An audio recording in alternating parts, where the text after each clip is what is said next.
Olá, meus queridos alunos do YouTube, tudo bem com vocês? Hoje o tema da nossa aula é o histórico da Constituição de 1988. Bom, como todos nós sabemos, nós vivemos um período de praticamente 20 anos de governo militar. Este governo militar tinha por característica principal o autoritarismo. Então foi um período muito difícil para a sociedade brasileira no quesito liberdade. A sociedade, então, começou a se revoltar no início dos anos 80. Mas vamos falar um pouquinho desse governo militar. No início, ele foi muito forte, muito poderoso economicamente, né, nos anos 60. Nos anos 70, ele começou um pouquinho a sua decadência, principalmente econômica. A sociedade, então, revoltada, começou a clamar, né, a exigir uma participação mais direta dela mesma nas atividades do Estado. Então, o governo militar começou a perder força. A Constituição que vigorava nessa época foi a Constituição de 1967, emendada ou revista, né, pelo texto de 1969, que até hoje a doutrina brasileira ainda não está uníssona em dizer que nós tivemos uma outra Constituição em 1969. Então, vamos ficar com o texto de 67. Também muito importante foi o chamado AI-5. O AI-5 foi um ato institucional do governo militar que impôs condições horrendas, né? Tirando a liberdade da sociedade e outras características mais. Com o enfraquecimento deste governo militar, a Constituição de 67 passa a perder a sua força, o AI-5 é revogado. A sociedade brasileira, então, começa um movimento chamado Movimento Diretas Já. Esse movimento Diretas Já trouxe para a política do Estado uma necessidade, né, uma exigência, melhor dizendo, de participação da sociedade na política brasileira da época. Muito bem. Com todo o clamor da sociedade, o movimento Diretas Já se espalhou pelo território brasileiro inteiro. Tivemos líderes artísticos, tivemos líderes desconhecidos e tivemos líderes políticos no movimento Diretas Já, que era a política oposta ao governo militar. O destaque que nós temos para essa liderança política democrática foi Ulisses Guimarães, que veio então a ser o presidente da Assembleia Nacional Constituinte, formada anos depois.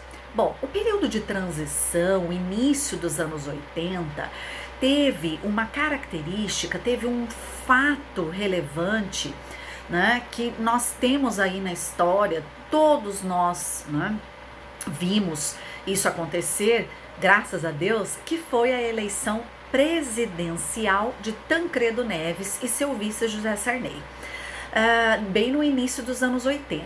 Infelizmente, Tancredo Neves ficou doente, então José Sarney assumiu a presidência do Brasil. Passando um tempo, né, um período bem curtinho, nasceu a chamada Assembleia Nacional Constituinte. Ela tinha por objetivo escrever o novo texto constitucional, que é o nosso atual texto. A partir do governo de José Sarney, os governadores, os senadores e os deputados brasileiros passaram a ser novamente eleitos pelo povo. Então foi um grande período de democratização, melhor dizendo, de redemocratização, porque a gente já tinha tido a democracia, né, mais acentuada antes do governo militar. Então a nossa Constituição começa a ser elaborada pela Assembleia Nacional Constituinte, a partir do dia 1º de fevereiro de 1987. Passou-se mais de um ano e a nossa Constituição atual foi promulgada em 5 de outubro de 1988. Essa Constituição ganha o nome, então, de Constituição Cidadã. E ela traz à sociedade uma participação mais intensa, ela traz direitos e garantias aos cidadãos brasileiros e aos estrangeiros, consoante a gente vê na redação do caput do artigo 5º, e ela também traz os direitos sociais, já estabelecidos no artigo 6º de seu corpo.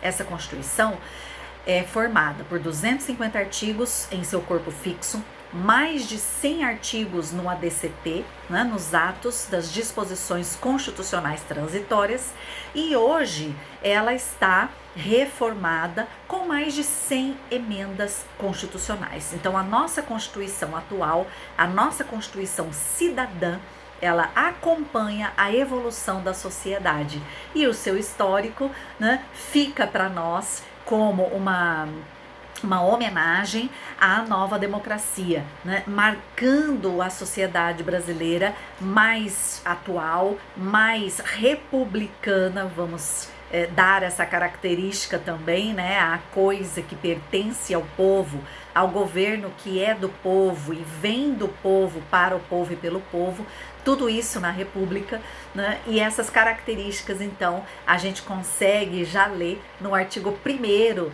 de seu texto, né? Da Constituição da República Federativa do Brasil.